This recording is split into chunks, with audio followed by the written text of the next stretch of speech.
So today is a special episode because the guest is also my usual co-host. I got Bob Pastorella here. Bob, how's it going? It's going pretty good, Michael. How are you doing? Yeah, I'm very well, thank you. And there's almost a paradox here because in some ways, this might be the longest gap between a guest having been on the show and then also at the same time you're on the show every week as a co-host, but it's actually been 10 years since we had a conversation where I was the one turning the tables and interviewing you, and that was for Mojo Rising. So what I want to do is have a look back at the last decade, and I want to know, how have you changed both personally and as a professional writer in that time?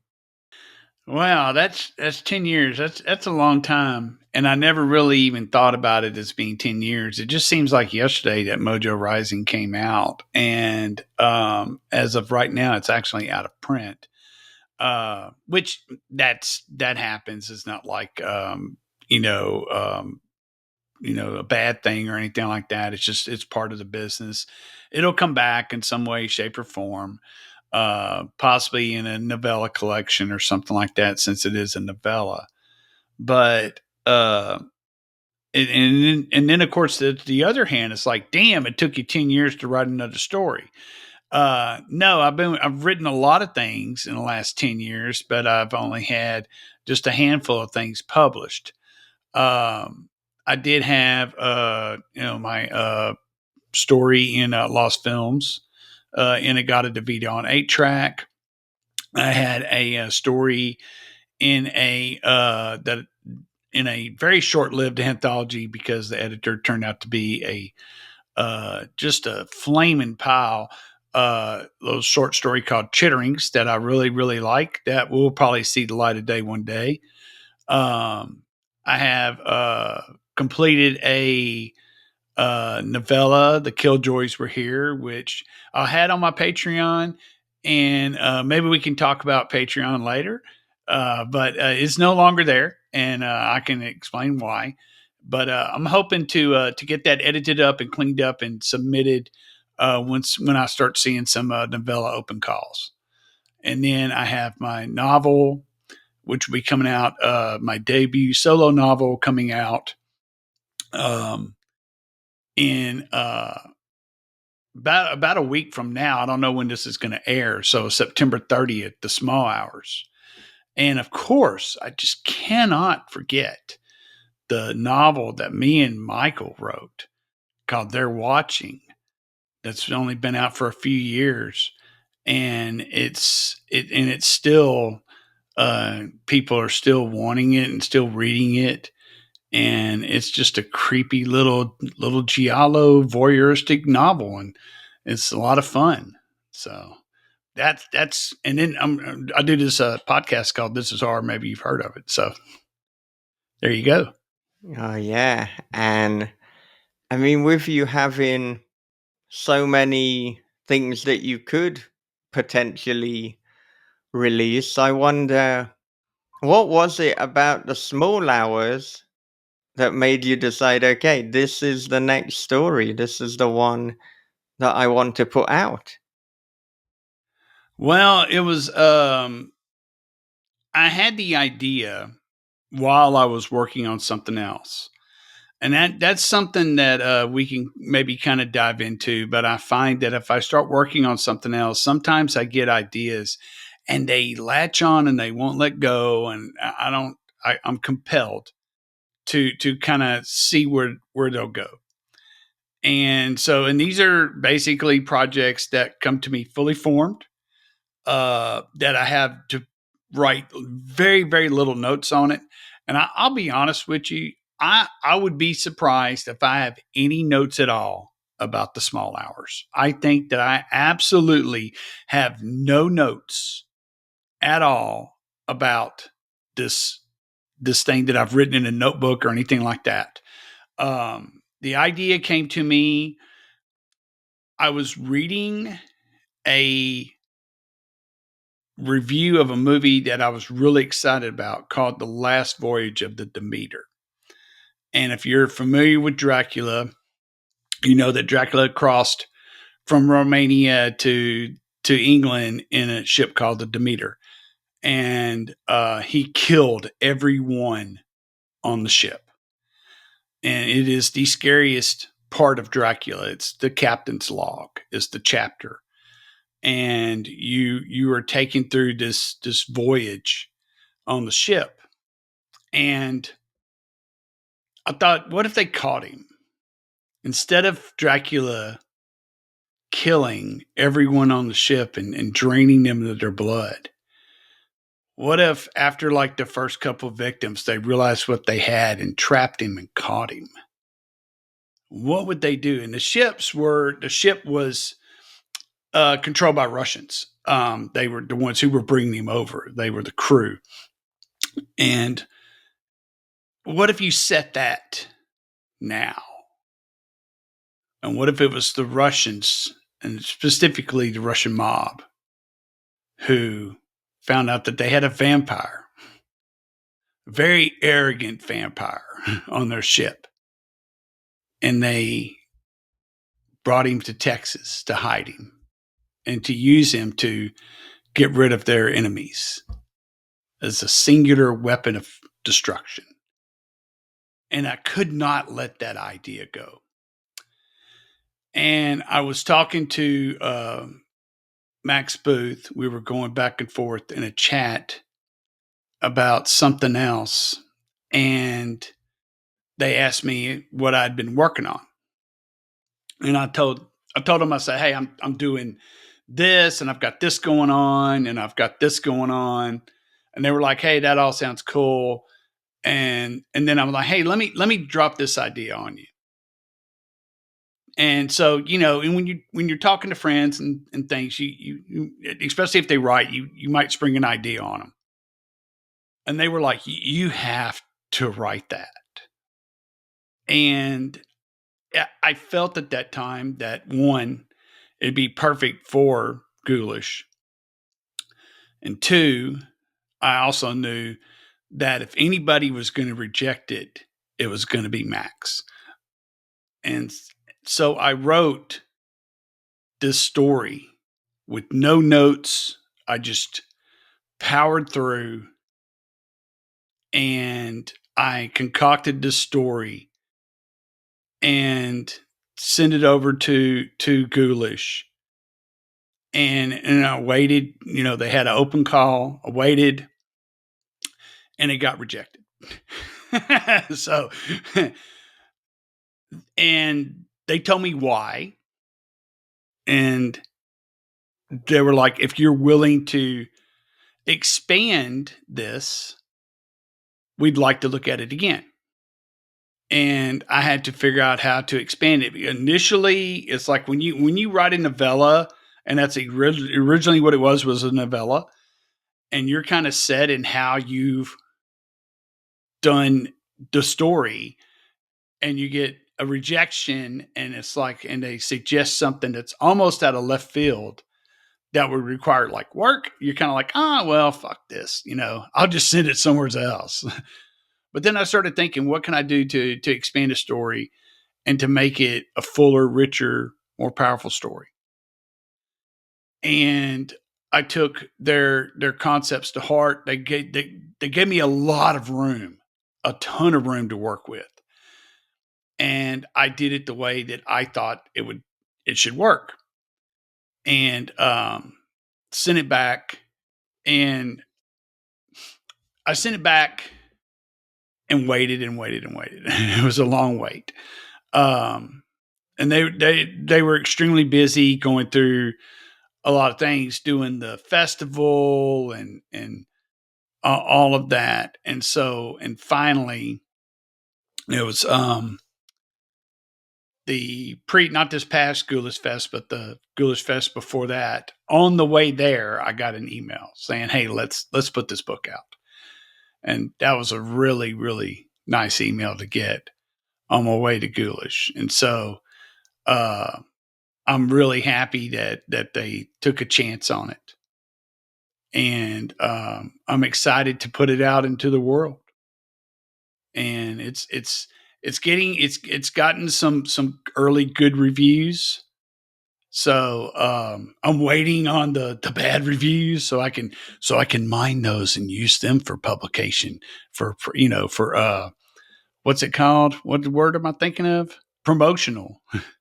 Yeah, because I've bought plenty of books off of 1-star reviews, so I'm sure there's something I can mine from there. Just waiting. So there you go. If you read it and hate it, please leave Bob your 1-star reviews. He's hungry for them. Yes, I will. And I will twist your words to my profit. Yes. and so, I mean, in terms of the writing process for this one, you said that you had no notes and then you essentially wrote the first draft. So I'm assuming that was quite a quick process. I mean, how long are we talking to go from just, that first day to having the complete first draft? And then what did you do after that before sending it to Max and Ghoulish? I mean, did you just send the first draft or did it go through a variety of iterations? I wrote the first draft. I think it took me 3 months. If I remember correctly, it took me about 3 months. And that's writing, after work. I was compelled to finish it. It felt really good every time I went to write. I knew I had something that I was. To me, it's like, hey, do I have something I can finish? And do I have something that's gonna leave some emotional scars on me and the reader and things like that? Am I gonna is it gonna pull the punches I want it to pull? And so I did and once I finished the first draft, I sent it to 3 beta readers that I've used previously. Uh, the world renowned and former This Is Hard reviewer Thomas Joyce, who has incredible insight.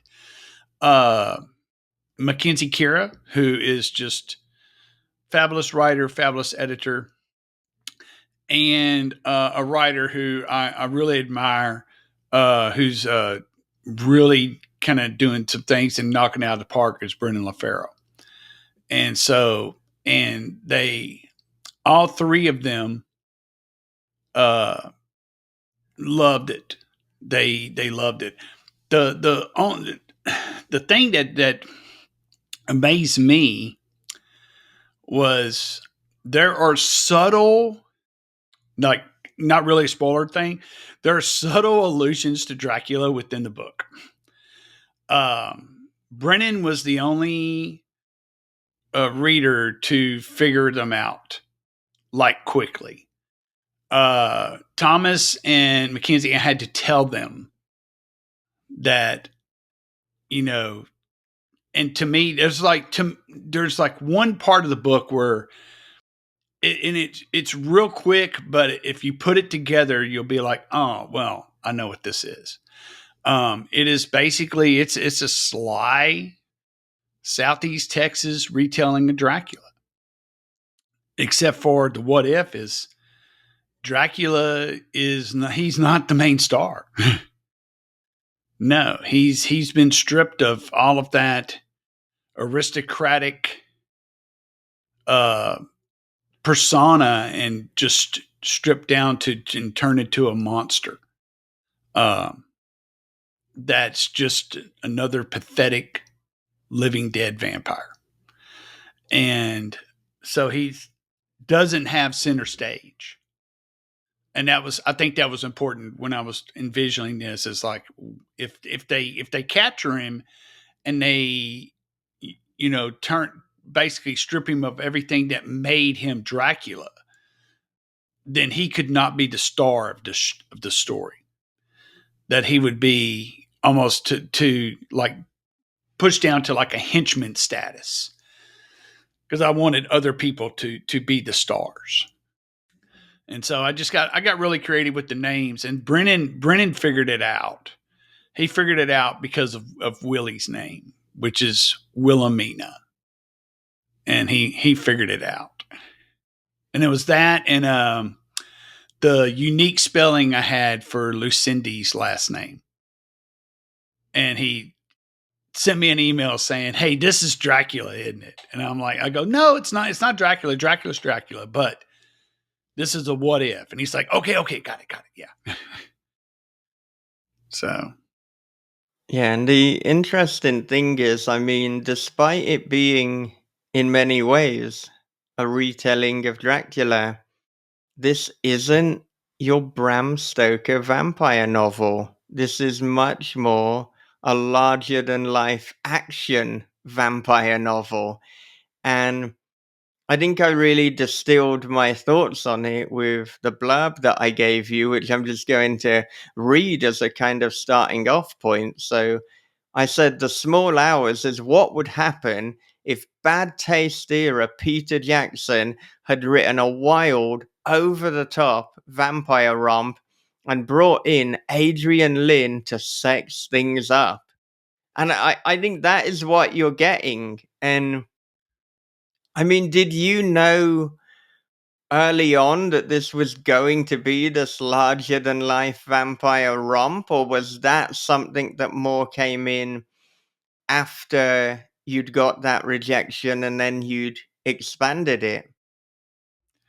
no, I knew going in that the novella I wanted it to be I hate the word bombastic, but that's pretty much where I was at with it. I really wanted it the two driving forces of this thing, and it's the comps that make it is it's Fright Club meets Suicide Kings. Suicide Kings is kind of a French movie. It's a Christopher Walken film, and it's a great movie. And I'll give you like a kind of a rundown of it real quickly. It's Christopher Walken plays a mobster, and some college kids decide, they know who he is. They decide to kidnap him and basically hold him up for ransom. In a nutshell, and so they cut off one of his fingers and duct tape him to a chair. And walking duct taped to a chair, his character turns the tables on these kids and pits them against each other in a battle of psychological warfare that you have to see to believe.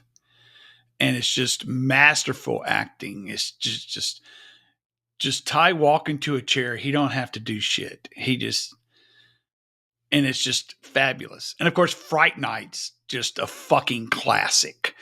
Um, and it is one of my favorite vampire movies.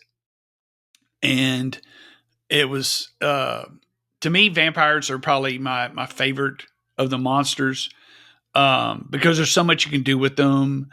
There's so many different kinds of vampires. Culturally, around the world, there's all kinds of different vampire tales, and there's a lot of similarities and a lot of differences and things like that. But at the end of the day, you're talking about a creature of the night that is essentially not really actually very powerful. They're actually quite vulnerable. If you have to if you looked at like Universal monsters and you wanted to rank the monsters as who's the most powerful, you would have like basically Frankenstein's creation probably being at the bottom of the list. And then above that, the creature from the Black Lagoon. And then you'd have Dracula, and then you'd have the werewolf, and then you'd have Imhotep at the top, the mummy. He was the most powerful of all of the Universal monsters.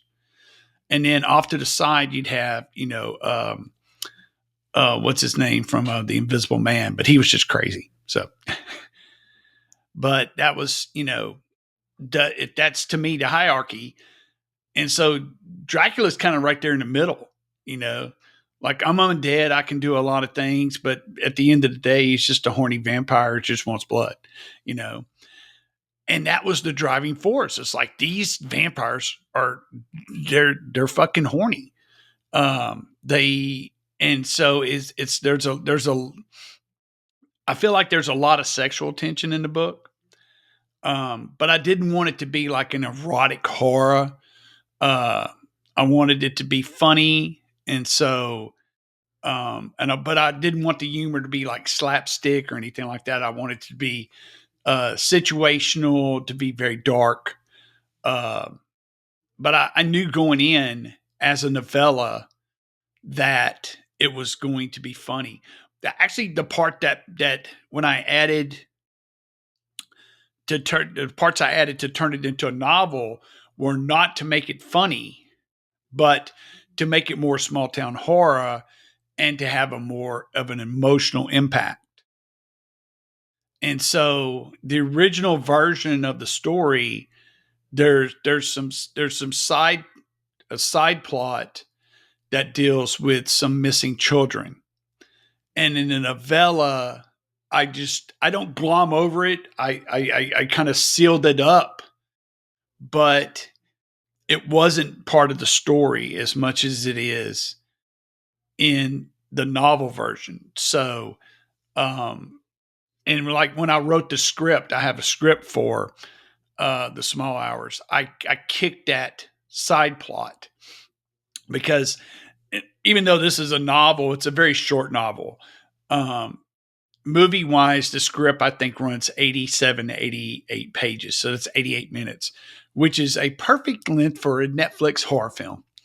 So I kind of worked that out, but I had to Yeah. kick the side. I had to kick the side plot to do it. Yeah, and I think when you described your writing as bombastic, that is very apropos, not just for this, but for what you do generally. I mean, particularly with Mojo Rising, and I think with They're Watching to a point as well. There's a playfulness or an almost lightness to it, but it doesn't mean that you kind of skimp over heavy themes, but just in general, this is fun 80s horror.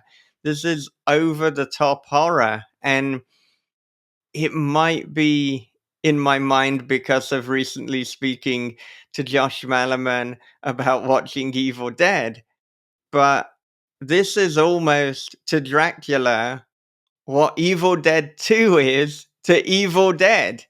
This is the over the top, bombastic, as you say, larger than life, ultra violent, ultra sexed up, in full living color sequel.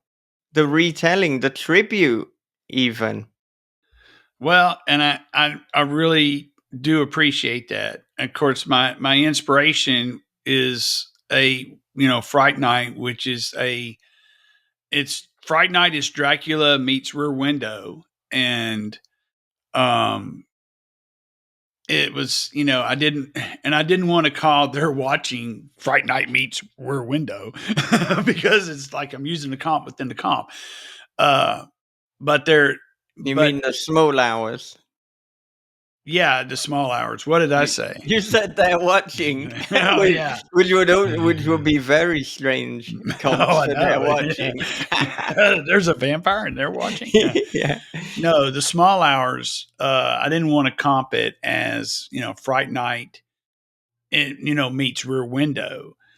Um, the Suicide Kings part didn't come until I figured out what they were going to do with Mr. Fields, the quote unquote Russian operative of the story.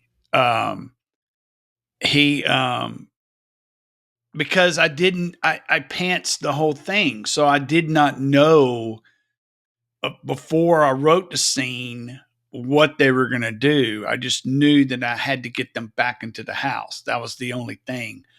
So I have a character who's tied to a chair who is still pretty formidable when tied to a chair.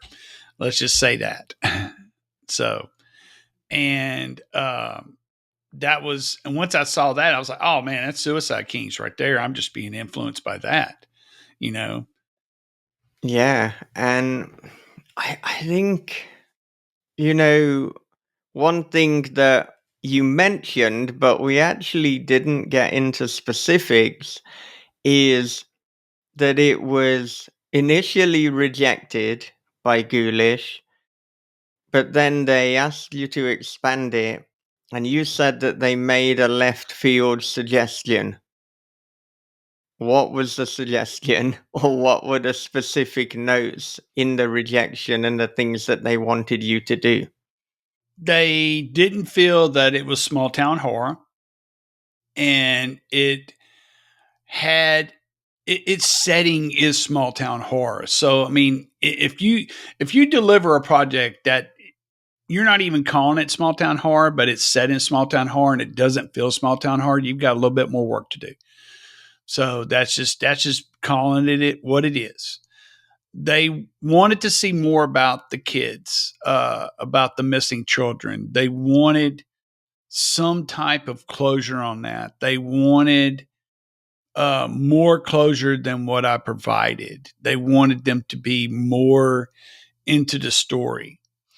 And when you write something and you finish it and you edit it and you had your beta readers and you send it and you get rejected, um, that's one thing. You get rejected, but you get notes saying, change it. Then always initially, I think it's human reaction to go, I ain't changing a fucking word.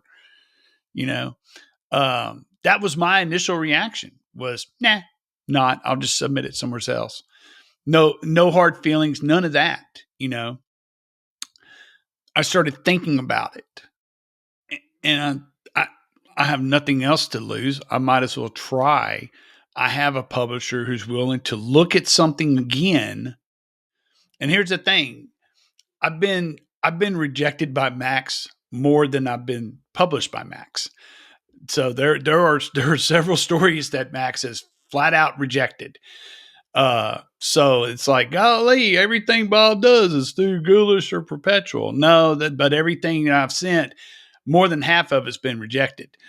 So uh, it's not easy getting in there. Um, and you have to separate that relationship of friend and publisher. You know, they're going to do what's best for the company. And they're going to put out what they feel is the best work that represents their authors and their company. And you have to have some thick skin for that. But like I said, it's human nature to go, nah, I ain't changing shit, I'll just submit it somewhere else. But then I started thinking about it and said, okay, what could I do?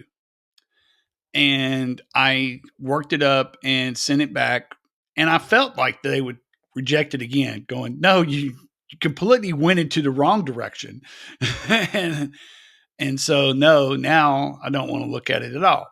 So, but fortunately, I did a good enough job on bringing in those things that they wanted to see into the story in a meaningful way that made sense, that just didn't feel like that it was padding.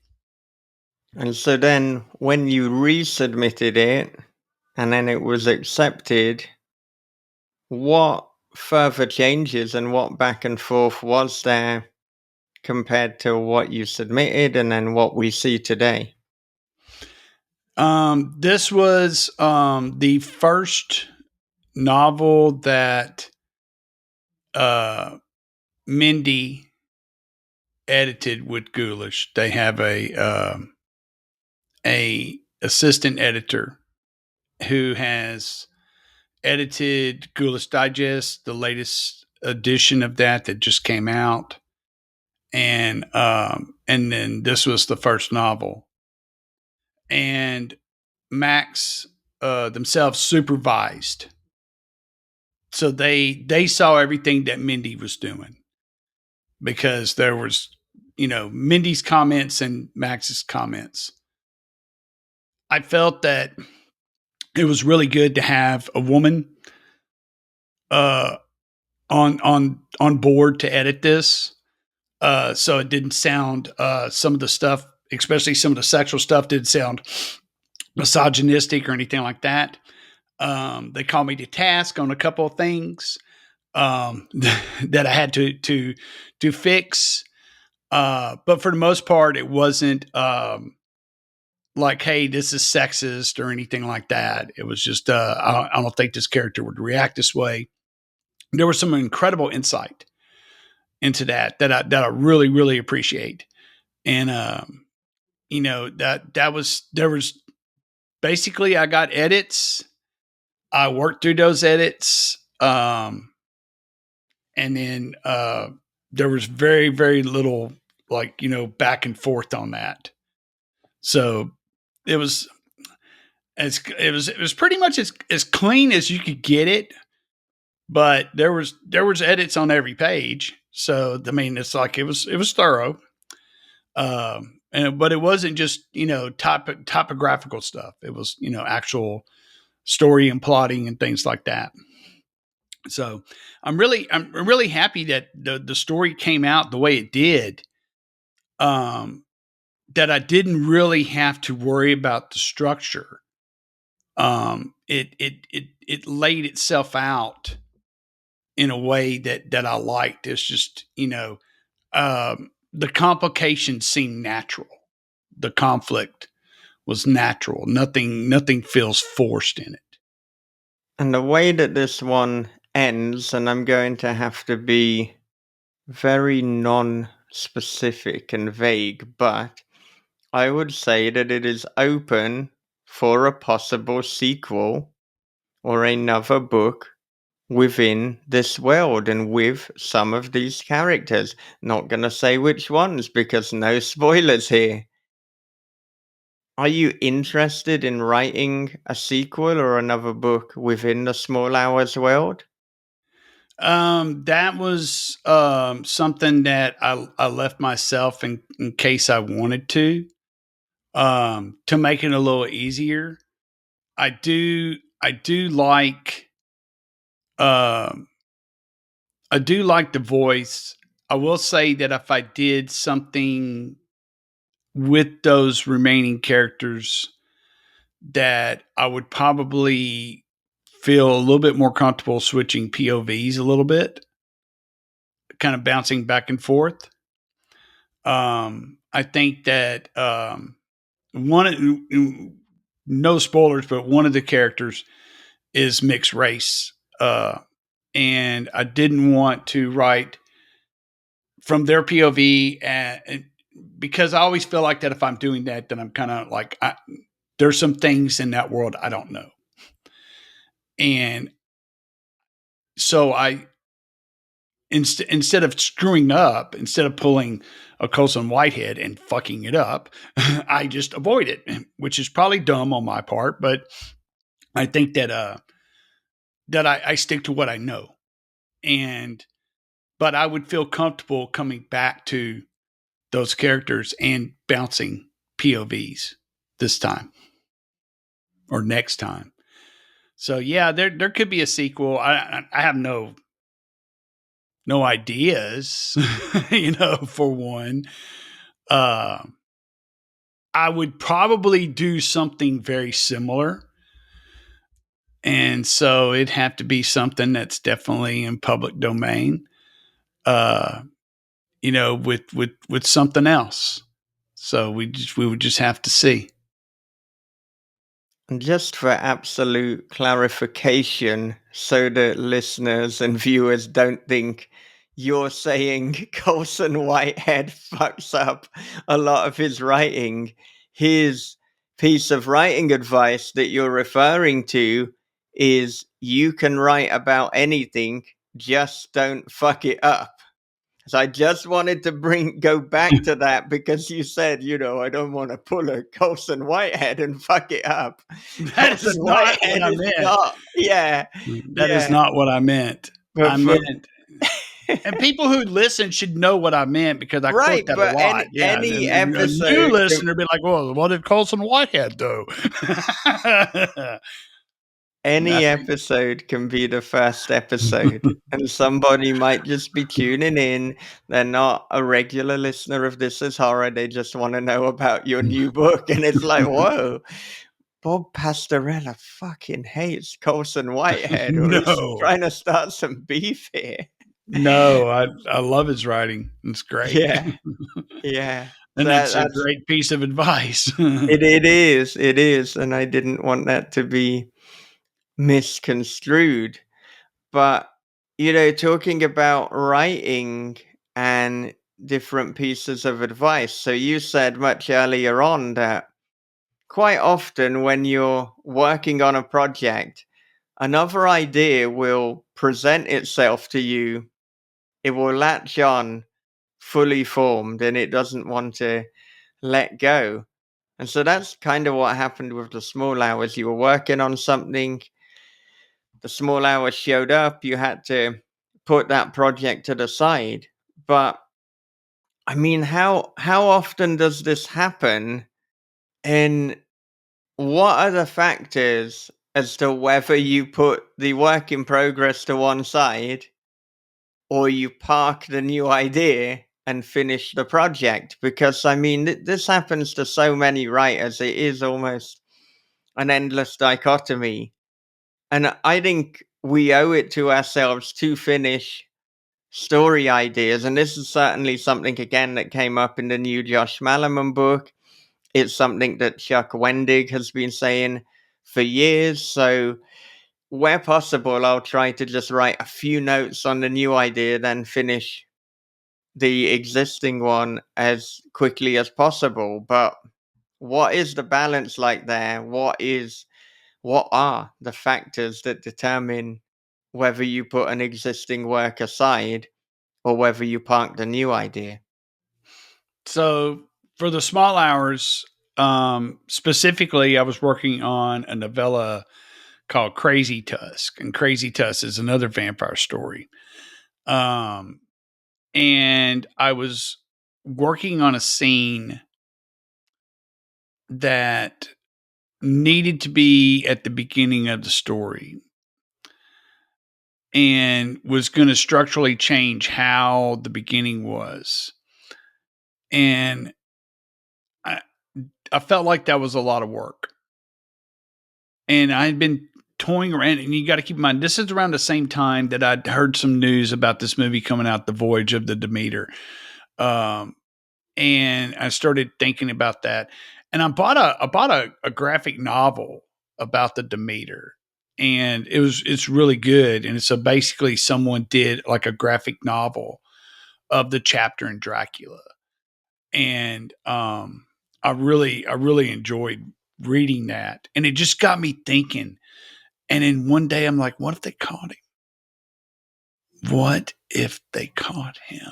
What if there was a Van Helsing like person on that ship and said, what we have is a vampire, and they capture him, right? They trick him and capture him. And what would they, and it's like, okay, so now you got Dracula. What do you do with it?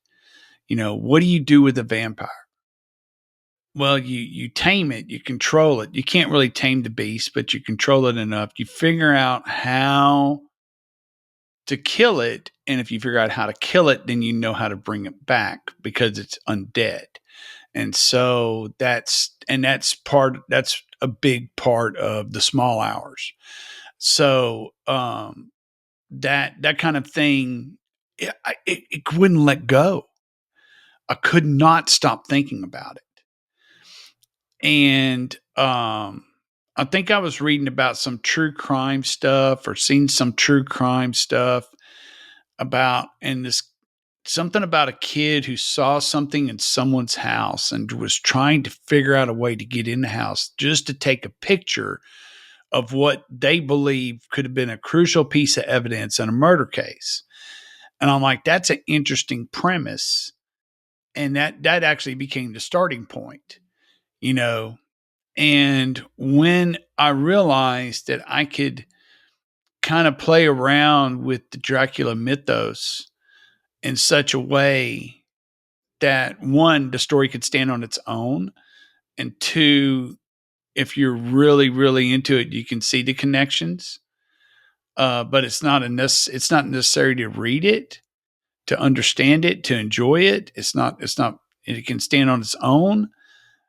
At that point right there, I already had like the layout, and so I was already frustrated with Crazy Tusk, and so it was just an easy transition to work on this. The same thing happened recently. I was working on another vampire novel called The Dying Nothing, and got a little stuck on that. And mainly because it was just so fucking bleak. And I wanted to write something that was fun. And I think we talked about this the last time we talked about fun and what fun means. If you've got a dark sense of humor, fun doesn't mean funny. It just means like this is going to be kick ass to write. And I had this idea about um, home invasions. I think I'd just finished reading Seidlinger's book about home invasions. And I was on this kind of like kick about how scary they are. It's like someone breaking into your fucking house. And I watch funny games and I'm like, this is kind of like a home invasion on steroids, you know? And I'm like, and I was like really kind of checking out a bunch of stuff into the occult and everything. And I'm like, what if you had some people that were serial killers and they did home invasions and they've been doing it for 10 years and they were really good at it and never got caught at it and everything like that. And what if you had, and they were just like basically from the outside, they looked like just a typical American couple. And then you had another typical American couple who everybody thought was really, really nice and everything like that, who knew that these serial killers were going to pay him a visit and kill them. And they were counting on it. And I'm like, that's some fucked up shit right there. And I kept thinking about it, thinking about it while I was working on The Dying Nothing. And one day this sentence popped in my head and it said, basically, one of the characters really liked how the other character's house looked. It was like Jen really liked the Kissinger's house. No, take that back. Jen really liked the Hartwell house because it was the Hartwells. And I'm like, that's the way in. That's how Jen does the whole, hey, I was noticing you don't have a security system at your house. I was hoping we could schedule a meeting to talk about it. And then in the next night, boom, that's their next victims because they don't have a security system. So, it's just taking all the serial killer knowledge from my head and putting it into the story, you know, and then, I couldn't stop. I had to write it. So The Dying Nothing got kicked to the side because of a woman's voice in my head, which has probably sidelined so many things in my real life.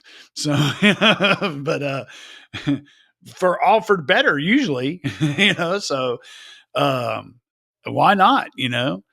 And that's pretty much what happened with The Small Hours too. It's just this idea latched on. I was having some general frustration with Crazy Tusk because I was going to have to maneuver a scene, and I'm sure that if I would have planned it, I would have realized I needed a scene earlier. Since I was pantsing it, I didn't realize it, and it caused some general frustration. Because once you realize that you have a scene that works so much better at the beginning that you spent all this time working on, then it's kind of frustrating to go, okay, I got to rework. It's almost like starting over because it's so soon. I'd be like, this would be like really, it would work so much better at the beginning. And that's so much work I don't want to do, but I have to do. I'll do it. I'll do Crazy Tusk. It's on the roster. I haven't, abandoned it. It's just on the back burner. So you said that Crazy Tusk, much like The Small Hours, is another vampire story. Do you think now that you've written The Small Hours does that make it easier or harder? Because I'm seeing, on one hand, I don't know, do you want to embrace being the vampire guy? Or on the other hand, are you like, I gotta put some stories between it so that I'm not put into that vampire guy category? I mean, I don't feel any pressure that way. And if the ideas come to me and it's a vampire story, then that's fine. The Dying Nothing is a vampire story. So, I think that if I have to be known for anything, I want to be known uh, as someone who, um, I don't know, and there's not too much of it in. I know there's very very little of it in Mojo Rising, but there's a little bit of it in the Small Hours, and but it, uh, and then there's definitely someone there watching. There's a little bit of folklore in these stories. Whether it's something that is that we've used, that we found, um, or different motifs, the fish motif, and they're watching things like that. And so it's like whether it's something that we made up or something that we found. I feel that I'd like to be known as somebody who can take folklore and use it in different ways. There's definitely some folklore in the Small Hours that gets used in rather inventive ways. I feel that I had never seen before. Um, that was one of the other things too, is because when you're working on a vampire story and you have another vampire idea, you kind of you get into the research. And one of the things that I don't see a lot of is other means of dispatching a vampire. There are, people's like, well, you put a wooden stake in its heart. No, that's not exactly how the folklore goes. You kill them with sunlight. No, no, that was Nosferatu, the original, that did that. Um, so if you read Dracula, which based upon the European traditional vampire, um, I think in Van Helsing's chapters he talks about how sunlight only makes Dracula slightly weaker. The sunlight really doesn't affect him. He can walk the streets. That not asking people, do you have any sunblock? So um, it just I think Francis Ford Coppola showed that quite well in his version of Dracula. Um, whenever he was in the Demeter, and I think you hear Anthony Hopkins' Van Helsing accent talk about how Dracula is only slightly weaker during the day, and he bursts through the wooden crates. So I'm like, yeah, he's still a badass. uh, that kind of thing. I'd want to be known for that. For taking little tidbits of information of folklore and folk horror and putting it into stories, because that's vampires is definitely, there's a lot of folklore in there. You don't really think of it as folk horror, but you read Carmela and tell me that's not folk horror. So I mean, it's there's some it's definitely there. Yeah, and I think for me, I mean, you're also known as seamlessly molding together horror and crime.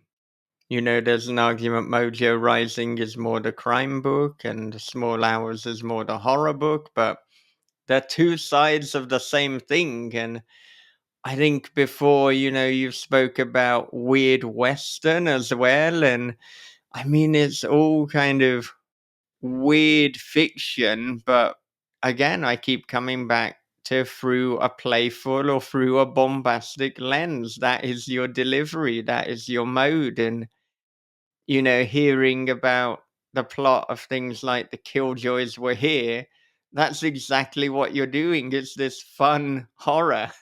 As you say, it doesn't have to be funny, but there's something, just in the same sense that Tarantino and Rodriguez's From Dusk Till Dawn is a very fun kind of vampire action horror crime novel. Not novel, it's a film. I wish there was a novel version too.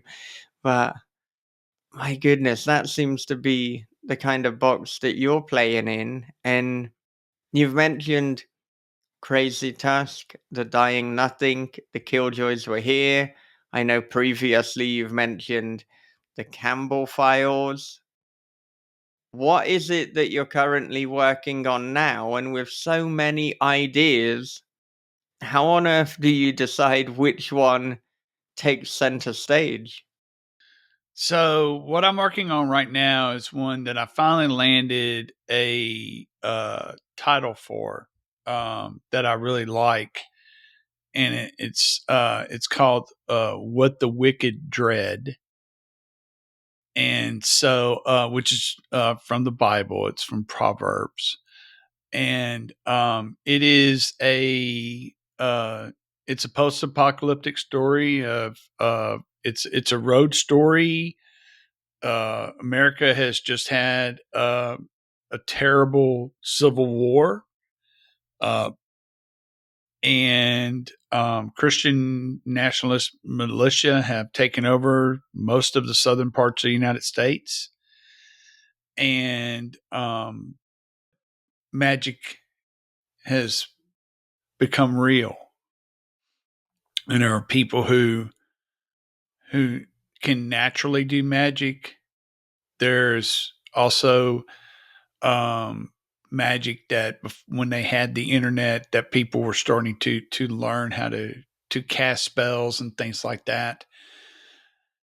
And so, and you have your believers and you have your unbelievers.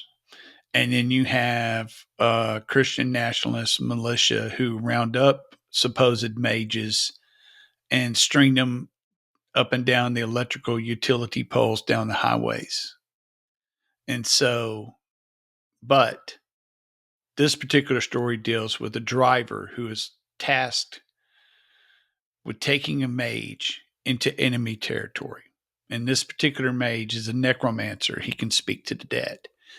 And so they want him to come to this fort, a fortified compound, to perform his miracle.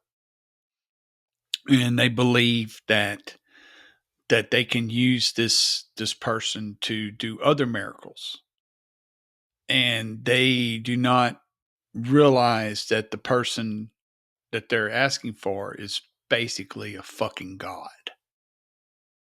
And so it's not going to be like some type of second coming or anything like that. He's not a Jesus figure, but he's powerful, extremely powerful.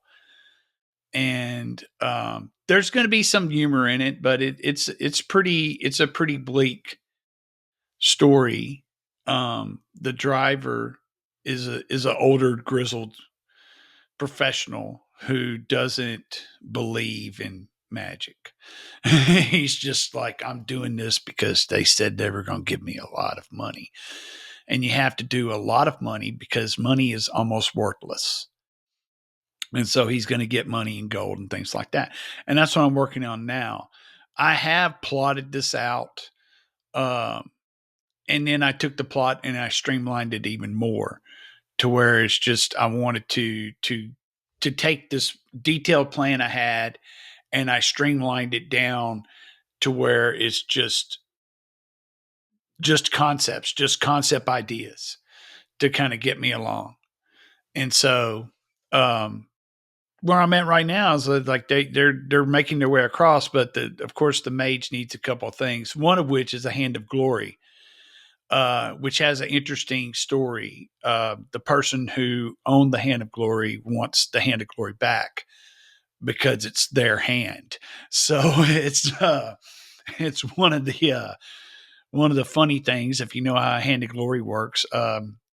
that's most people would be like, what the fuck? How in the fuck did that happen? Well, yeah, you got to read the book. So that's what I'm working on now. Um, I have started installed on this thing so many times that you know, it's just that's an ongoing process for me. I'm not gonna fight it. It's just when happens. I don't get it. I'll eventually finish it. Um, it is. I feel like it's my main project, but something else is going to latch on, and I'll be able to finish it. The Killjoys were here is done. It needs to be edited. Um, I like to see some calls. I need to put some feelers out. I may self-publish it myself, but I need to go through it and edit it, the completed project, and get it ready for any type of submission. Even if I want to, uh, self-publish it myself, but at that point right there, I would hire an editor and make sure that this thing is top notch. Um, so I'd spend a little money there. And that's the thing. If you're going to self-publish, you need to spend some money.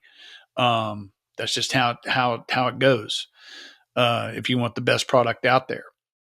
And then, Crazy Tusk could get done pretty quickly. So, I've got some things going on, and shoot, I've got other ideas, um, I have ideas that I want to explore within science fiction, um, and not hard science fiction or anything like that. My science fiction is more like Nathan Ballingrud's science fiction, which I find just so beautiful, so fun. Uh, the like modern day Ray Bradbury. It's just I love it. I tell you what, not that it was meant to be a pitch for my services, but if you're looking for an editor for the Killjoys Were Here, then of all the stories that you're working on, that is the one that is so kind of in my wheelhouse. And you know that I am very brutal and honest with my editorial process. So keep me in mind. And now that we've had the segment where I try to sell something to the guest, let's move on from that. And I mean, I have to say, with What the Wicked Dread, just the way that you've pitched it there, it sounds like it is going to be longer than your typical works. I mean, as it's a post apocalyptic novel with so many levels to it, I can't imagine this one being a slim novel or a novella. It feels like there's something weighty about it. Yeah, I would say I guess my definition of what epic would be if Bob Pastorella wrote an epic novel, which means instead of it being 42,000 words, it'd be like 45,000 words. But you know, The uh, Epic 45. the epic 45. Um, but no, I got a feeling it's probably gonna. It feels like a 80,000 word novel, because I don't. I'm not really big on road trips. I like watching them on like movies and stuff like that because usually they can you know get things going and you have some camaraderie and you have some stops along the way and things like that that makes things fun. And that's exactly what I'm going to do with this story. But two guys sitting in a car in a truck driving across the wasteland of the United States, it's someone would be intrigued by that, and I would love to do like a travel monologue of that. It's kind of like an Anthony Bourdain does the post-apocalyptic landscapes of the U.S., but that would have to be that's a totally different story. That's not this story. This story, the main character, Lynch, he is not Anthony Bourdain at all. He is very pessimistic, questions everything. Why are we going to this lady's house again? We need to get on the road. And but their drive is hampered by so many obstacles. They have, people that they have to fight off and things like that. So that's going to make it fun. Um, it feels epic, I think, in that kind of sense. But I don't want it to be a slog. I recently saw the Long Walk, which I loved. It was great. It's probably one of the best films I've seen this year, and just a powerful, powerful movie. And if it, obviously, I read the book a long time ago. I'm reading the book, rereading the book, and it's been years since I've read it. Uh, and I enjoyed it then. But without, if you're uninitiated, you'd be like, "Oh man, I don't want to watch a bunch of guys walking," And they've taken the concept of a bunch of men walking until there's only one standing to a level that I have never seen in a film before. Um, just phenomenal acting, phenomenal editing, phenomenal everything. They knocked it out of the park. Like I said, probably the best film I've seen this year. And I love what they've done with the post-apocalyptic world. Um, and I love the fact that there's no concrete answers to that. And it's like that stuff doesn't matter. One of the things about doing like a science fiction or post-apocalyptic type story or something like that is you always want to try to find a way to make things realistic within your world. And I think that can hamper a lot of writers. I know it did to me. I know that I felt like I had to do a lot of research on stuff. But at the same time, I love the fact that, like, for example, and we talked about, I mentioned Josh Mallerman earlier about, watching The Evil Dead and everything like that. The Evil Dead on paper doesn't fucking work. It can't. It's impossible. It doesn't make any fucking sense. Okay. It's one of the best movie franchises out there. But on paper, it don't fucking work. Okay. Because there's too many questions. Where does the lore come from? Why does this happen? Why is it that they are recording this? The movies do not give the characters any time to think about any of that shit. And that's the most important part of the story. It's why you bought the ticket to go see the film. Is you didn't go see the film to question everything. You saw the film to be entertained and you want to know what happens to these characters. They're caught in a world that they don't understand either. And they don't give a shit about that. They're just trying to survive it. And I think that that's probably the thrust of a lot of the successful science fiction, post-apocalyptic fantasy stuff is that here's a world, here's some characters, you should give a shit about them and let them try to figure out. And you don't have time to sit there and think about anything. Because promise you, if you start thinking about the Evil Dead, and pretty soon it doesn't make any sense. I mean, it pretty much doesn't make any sense from the start. And I mean, I rewatched Evil Dead and Evil Dead 2 recently. And I mean, the first thing is that there's such a limit in terms of dialogue. It's almost a silent movie without actually being one. And like you say, there's so many logic jumps that it's almost a logic launch right up into space and then back again. It doesn't make sense, but you're there for the experience. You're there for the ride. You're there for the outrageous choices that they make. I mean, it is an artistic experience.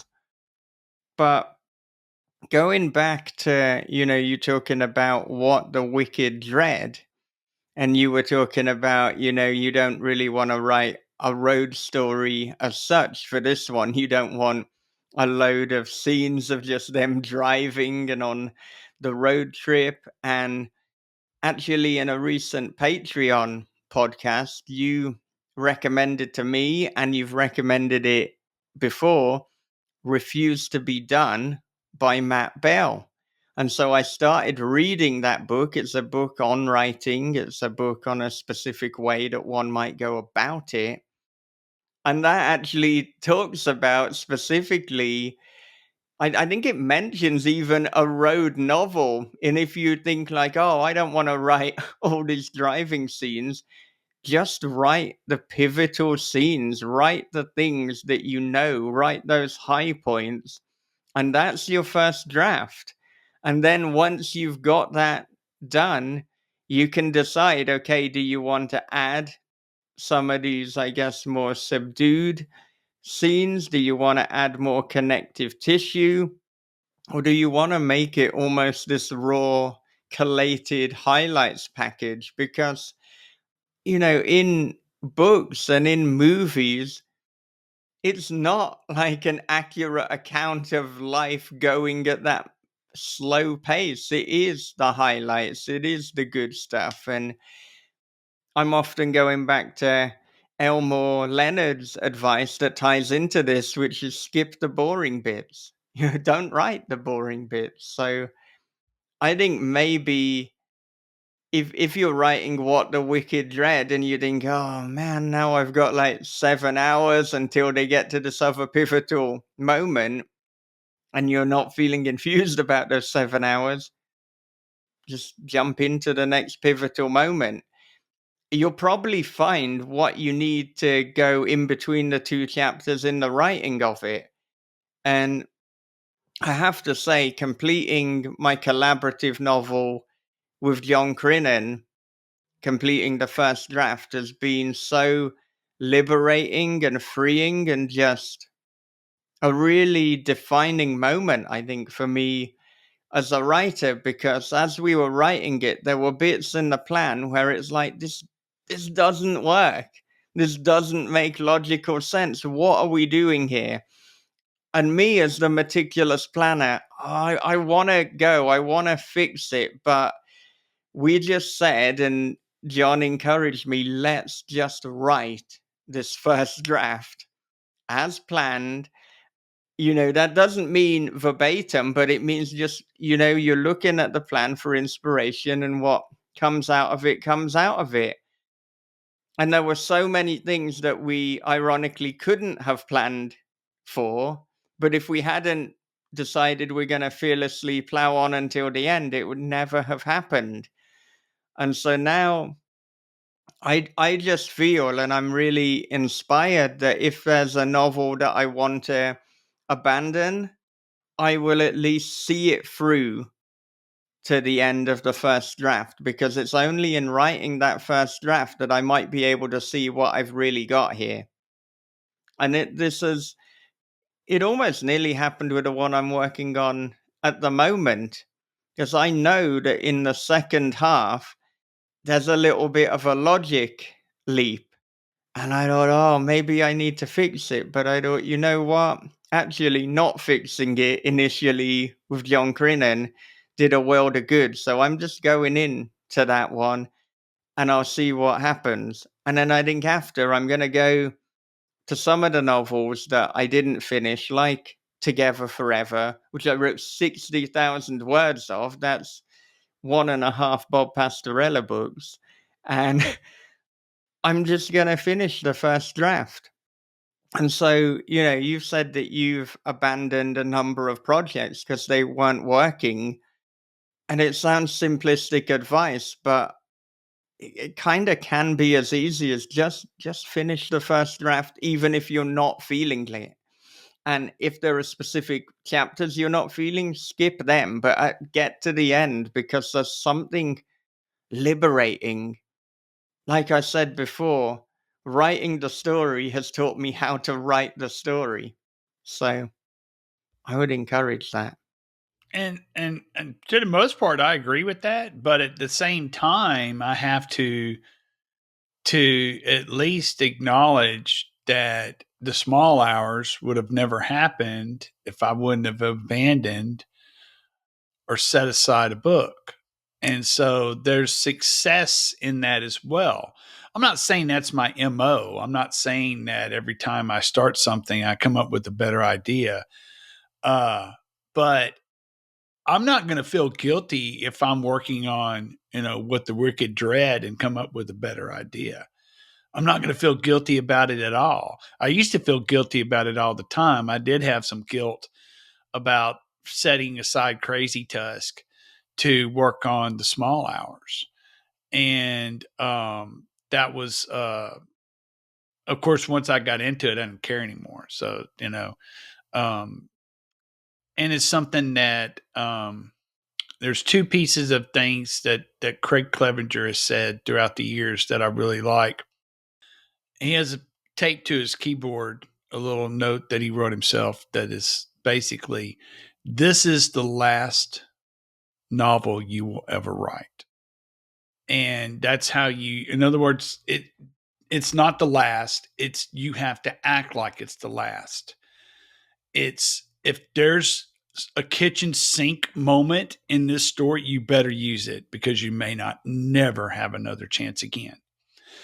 The other thing that I like is that, and I don't think he's ever talked about this, but I've seen it on social media, is that he is a big fan of starting over. And because sometimes it is that initial approach that if you hit a story at the right angle, there's something about momentum that has worked for me. And so I believe that sometimes, I don't know what it is. It's like with Mojo Rising, I hit the ground running on that. I knew what the story was. The only groundwork on that was based on, Doors songs and the stories I saw within the Doors songs. One of the things too is that on the Small Hours, my soundtrack was um, the British heavy metal invasion music of the 80s. Particularly a group called Holocaust, which has a song called The Small Hours that Metallica covered on Garage Days. Um, and there are several versions of Holocaust, The Small Hours. The best one is on YouTube. You have to look it up. It is very, very difficult to find. They take it off a page. Apparently, there's some rights issues and stuff like that. But I believe it's the 1997 version or 1996 version of The Small Hours. That is the superior mix and superior recording of that song. But and it's a song about a seance, but it can also fit for vampires. So if you read the lyrics, it's very creepy. Um, and I've always liked that song, and that's where I got the title from. Um, but it was that whole soundtrack was just, Holocaust and Hellstar and Angel Witch and all these bands that, Tigers of Pantang, all that. Yeah, just some jam, old Iron Maiden, Paul Di'Anno Iron Maiden. So, uh, just to get into that groove. So yeah, it's definitely a 80s heavy metal, story. Yeah, so unlike me, you are capable of writing with vocals and with lyrics. For me, it just becomes too intrusive, and I'll probably find myself either just listening or singing along or starting to write the lyrics out, which is very problematic. There could be a lot of copyright issues there. Yeah, and one of the things like is what the Wicked dread, since it is post-apocalyptic, and I think I've got it figured out to where there's been enough time that the mage who is being transported from one part of Texas to the other has never seen a television. He does not know what TV is. And one of the things that the Lynch, who is basically about 60 years old, no young protagonist, just that's just so overdone. I'm going to get some old guy, who's just grizzled, uh, who's an asshole. But one of the things is that when they do get out into the open road and have a few minutes of peace, that he's able to play music, and so he feels as though he's a music instructor, and so there's going to be some music that gets along the way, but he's also very cynical. He's going to introduce the kid to like Led Zeppelin, and the kid's going to be like, wow, this is really kind of cool. And he's like, yeah, they're not bad for a bunch of guys that ripped other people off, but yeah.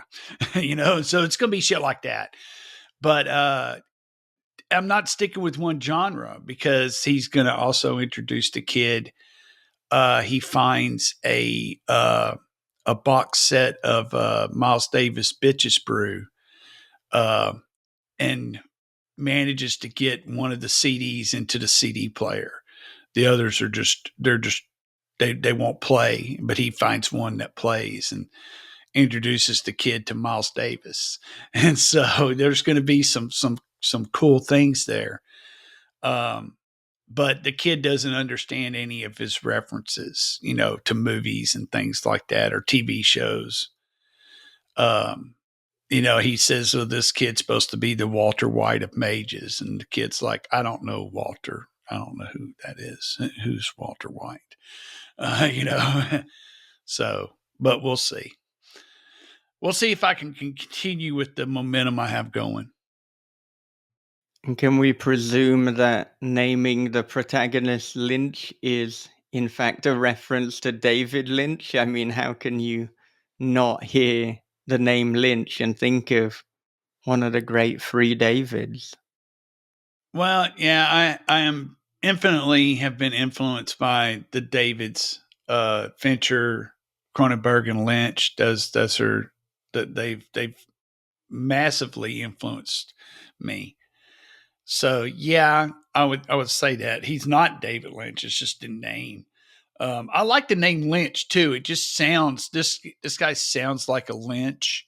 The mage's name is Colin Emerson, and so he goes by Emerson, or the kid, as Lynch calls him. Get the go. We got to go get the kid. So he's got this kind of gruff thing. Yeah, They do probably meet. best to be Emerson or the kid, because Colin is a notoriously weak name. That's a reference to Daddy's Boy for anyone in the know. It's better as a surname, like Clive Colin, but yeah, Right. Yeah. yeah. Yeah. Then it's got some punch to it. Yeah. But yeah, there's some stops along the way for sure. Um, I've got an old Bucky's that they've turned into like a Bordello gas station. And it's like the only place that you can really get like semi decent diesel, because they're using like biodiesel and stuff like that. It's like the gas that's out there. It's kind of like Road Warrior gas. They make it, and it's like you're not really concerned with gas mileage or fuel efficiency. You just want to go from point A to point B. You hear that engine knocking, at least it's running. You know, so that's kind of where they're at, and they do have some places that make gas, but they're quickly consumed by paramilitary groups that are like, oh, look, you're making gas. Great. We're going to kill everybody here and take over this. Leave one guy to show us how to work it, and that's pretty much what happens. So, I think it's going to be cool too, because there's like no guns. Something happened with guns. They don't work anymore. So I think that'd be interesting. We don't need guns anyway. Too many stories with guns. So I want to see the Road Warrior with swords. That's pretty much what this is. It's like, or more like the Road with swords. And that's a big inspiration. Is Cormac McCarthy's The Road. Yeah, yeah. I mean, immediately when you were describing it, the two people who came to mind were Ray Bradbury. I mean, how could he not, given the title? And then Cormac McCarthy, specifically The Road. Yeah, I see it as a mix of. Originally, I was thinking it was going to be the Road Warrior meets Hellraiser, which is a good comp.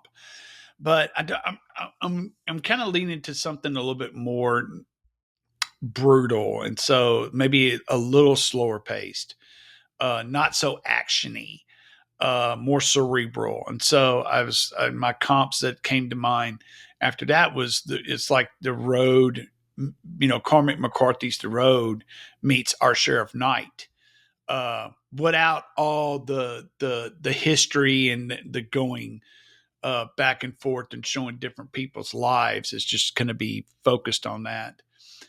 And the beginning of Our Share Night is pretty much it's kind of a road story, kind of in a way. Um, there's some travel involved, and so I think this is going to be like seeing a coming of age story, but you're not the character who's coming of age. Um, and I think that having a protagonist who is an older person can maybe find a way to feel like that they can live again, in terrible circumstances, and want to be able to show that. Well, one thing that I wanted to ask before we bring this conversation to a close is, what did you learn from writing The Small Hours specifically that you can now apply to your writing going forward? That is a really, really good question. What did I learn? What did I think that something that it took away some fears that I've had about approaching certain types of scenes. Um, it took away a fear that I had of having multiple people in a scene, and what they in other words, like instead of just having 2 or 3 people in a scene, I've got scenes where there's 7 people in a scene. And I think writing a script helped that, because one of the things in script writing is like when you're doing descriptions, you want to always make sure that you don't forget about the other people in the scene. And so you want to make, occasionally we'll have to make a reference to remind the director that there's someone else in this screen who may not be talking, but they're there, you know, or who may have only like one line of dialogue, but it's very, very important.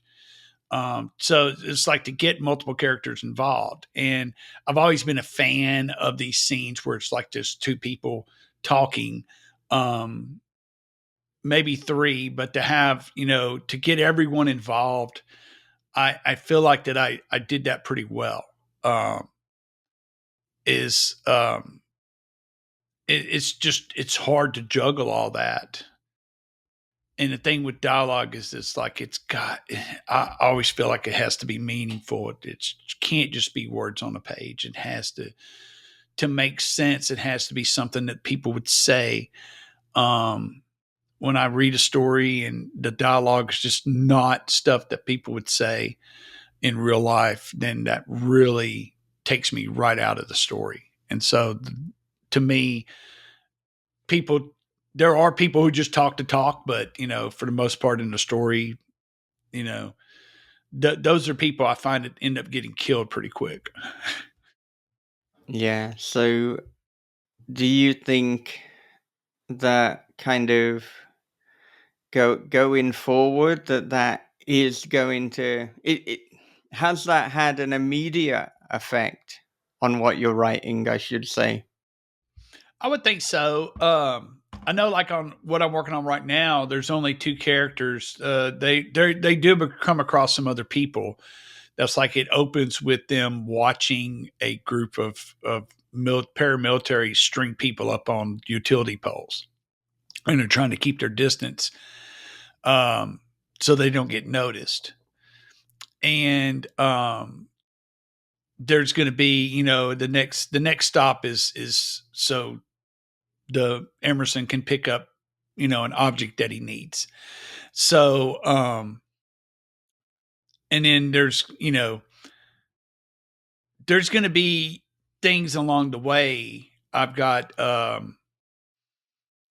my main supernatural villain has henchmen who he is sent out to retrieve his stolen hand of glory, and one of which is actually a demon. Uh, and these demons are kind of interchangeable.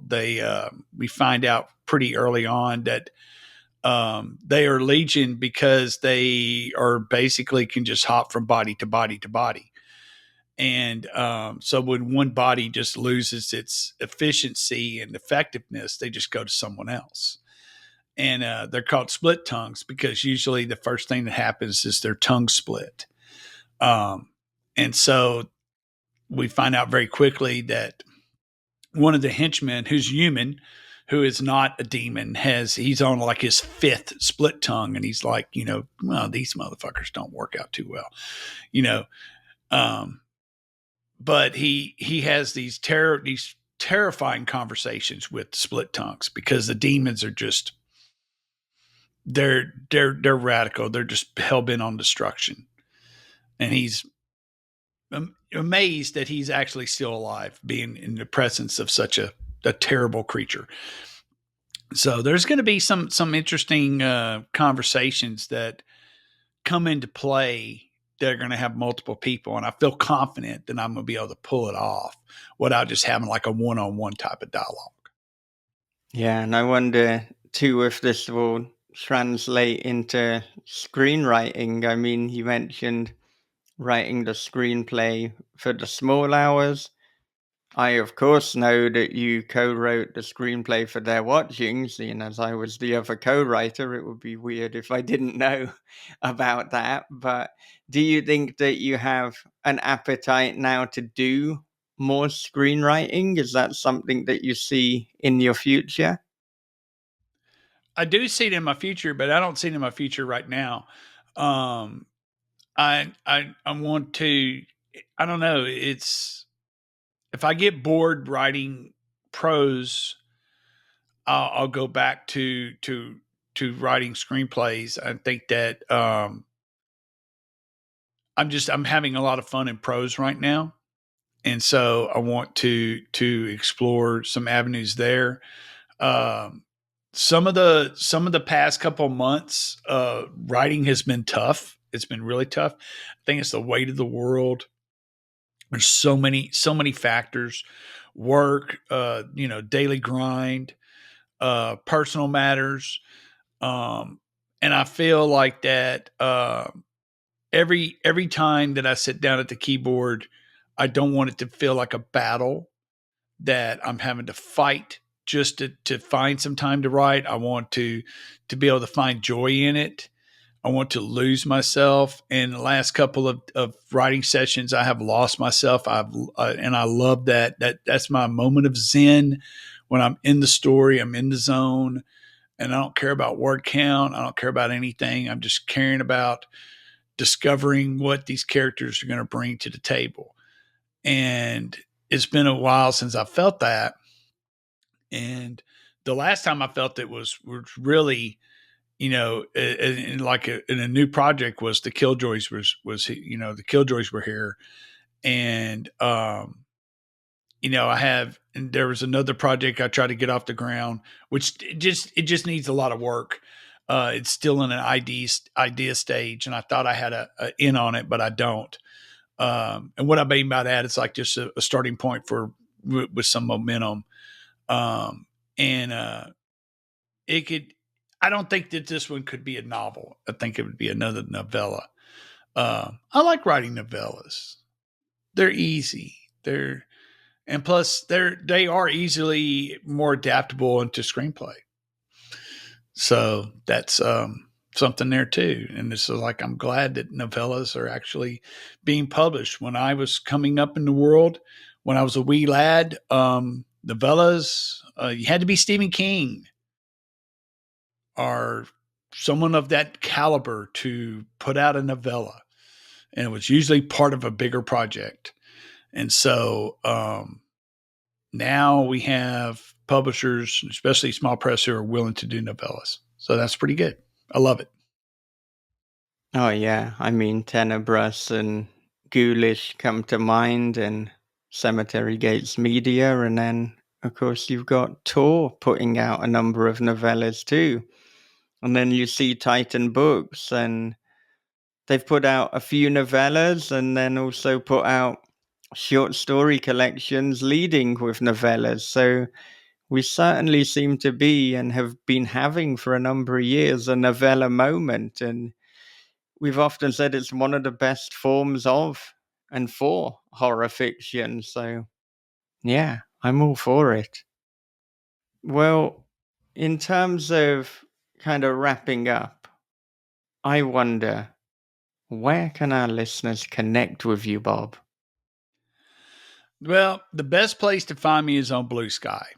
Um, that's where it's basically it's at bobpastorella.com is my Blue Sky. If you go to bobpastorella.com, I do have a my domain now goes to a website that I have to go through Ghost. I do have a Patreon. And right now there's no charge to follow me on Patreon. I've taken away all the money tiers. Um, and I'm not. I don't post there very often as of late. I will probably be posting there a little bit more.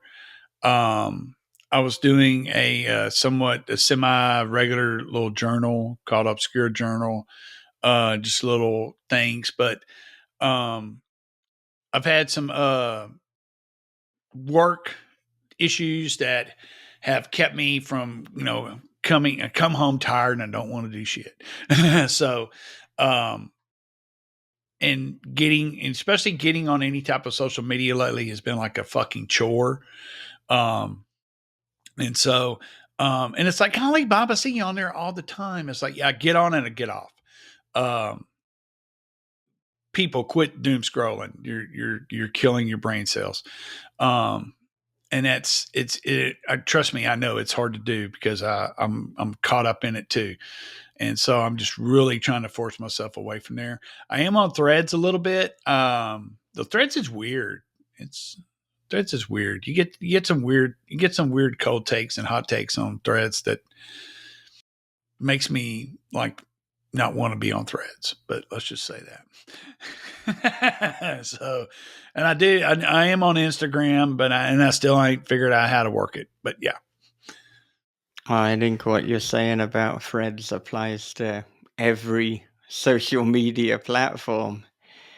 And so, in terms of your Patreon, what can people who sign up expect going forward? What are the plans for the Patreon? Um, I don't know. I was. I know this is not a good answer. It's not the answer that you wanted. I did have the Killjoys was here at a tier, and what I was doing was I was editing, and so I had the first 5 chapters up, and I would go in and edit, and so you could see the difference between rough draft and new draft. No one signed up for that at any tier, even when I lowered the price. And that's fine. Things like that happen, and I totally understand it. And I'm not angry at anyone. It was an experiment I tried, and it didn't work. Um, and I get it. I don't want to. I wouldn't.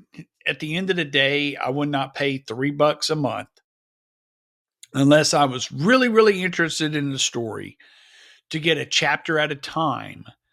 And so at the end of the year, you spent $45 on a book. So yeah, that you could probably get on if I self published it, you could get it for one shot at $7.99. So I mean, I get it, and money's tight and all that. So I totally understand, and I'm not bitter in any way, shape, or form about that. It's an experiment I tried and it didn't work, and golly, I'm not going to waste anyone's time with it. So what you can find on there is several posts of obscure journal, um, to where there's some tidbits into my life and things I'm working on and things like that. There's a couple of essays. I think I'm going to use. I'm going to kind of pivot more to my website. Um, because it does have a newsletter associated with it. And so that is at basically bobpastorella.com. If you go there, you can sign up for my newsletter.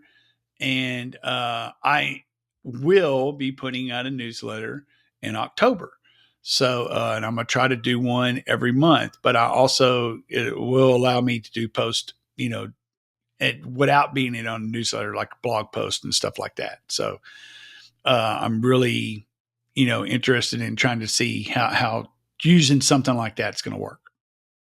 Yeah, it's the never ending battle of what platforms to post to, how much to post to, everything being fragmented when really all we want to do is write cool stories. That's essentially how we want to be spending our time. For me, Yes. writing stories and podcasting, but we have to do all these writing tangential, writing adjacent things to be able to promote the work. And a lot of us are hoping that at some point there's going to be a platform, much like back in the day there was with Twitter, where it's like, this is the one stop shop. You can essentially just post here, but if it's going to happen, I'm not even sure that that platform exists yet. I don't think it's anything we're using, at least not in the current guise and the current form. Well, to me, I feel like there's some sort of parallel between our fractured society and our fractured social media. I mean, there has to be, which is why things are like they are. Um, and maybe social media might be the thing that brings people back together. Maybe not. Maybe it's something else. I feel like that we're kind of, I think we're really kind of approaching a point to where, as human beings, that we're going to have to try to come together on some type of common ground. And trust me, I'm the first one in the world that I firmly believe that everyone has the right to their own opinion. But if you're wrong, that means that you're a fucking idiot. And so that's I can't get past that in my mind. But we still need to find a way to find some type of common ground for survival. It's just that's the way the world is right now is just it's not good. It's not. I want to be able to not have to purposely find joy. I want to naturally experience it, if that makes sense. I think so, yeah. And it's a enormously complicated topic, and perhaps one that we don't want to open as we're wrapping up. But I mean, more so because there isn't a simple answer. If there was an answer, then we could open that topic. I just I try to find that love and compassion and kind-heartedness and trying to have empathy and understanding is close to the answer, but I know even saying that for some people it's going to upset them. Hmm. But empathy and love, that's as near to an answer as I've ever found. Right. That is what allows us to create the stories that we create because we have the ability to empathize and to put ourselves in someone else's shoes. And sometimes we wear the shoes of demons who have split tongues, who want to do dastardly things. And then the creatures of the night, the vampires. And that is why you've got to buy The Small Hours by Bob Pastorella from Ghoulish. September 30th. Oh yeah. Yeah. Oh, yeah. do you have any final thoughts? Final thoughts. Watch vampire movies. Watch old vampire movies. Watch There's so many different kinds of vampires out there. It's like you almost can't get bored with them. If you feel like that you're bored with vampires too, there's so many different kinds.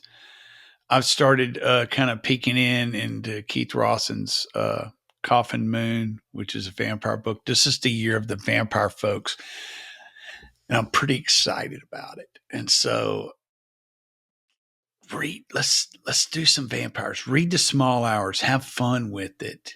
It's a quick read. I know you're going to love it. Let's do some vampires. That escalated rapidly, Bob.